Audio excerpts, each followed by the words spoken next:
The lower ranch at Hollister Hills is open for dirt bike riders of all riding levels. Here you can see a wide range of dirt bikes of many shapes and sizes that all start up in a similar way. Whether you're a beginner to dirt bike riding or returning to the activity, you can easily learn how to start your dirt bike.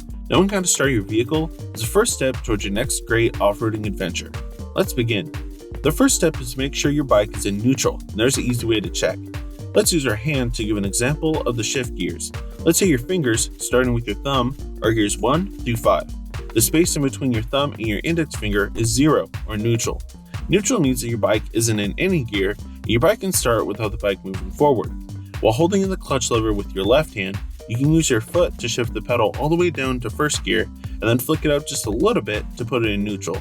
You can let go of the clutch and try rolling the bike back and forth just to double check.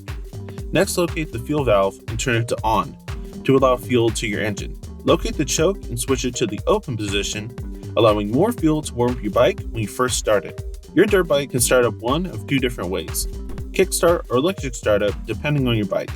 It's important to locate the ignition on your vehicle to know how to start it. A kickstart's pedal will be on the right side of your bike next to the footrest pedal. While holding in the clutch, a good kick should start it up and the engine will be running. Electric startup bikes usually have an ignition button next to one of the grips.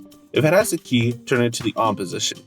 While holding the clutch lever, hold down the button until you hear the engine start. Giving just a little bit of throttle should help with starting both types of ignitions. Leave your bike running for a few minutes to allow it to warm up. Leave the choke in the open position for just a minute or two, and then put it back in the closed position. Some vehicles might require you to keep holding the throttle back slightly until it is warmed up enough to run on its own.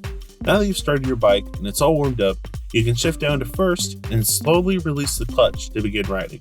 Remember to use the hand example anytime you need to know what gear you're in.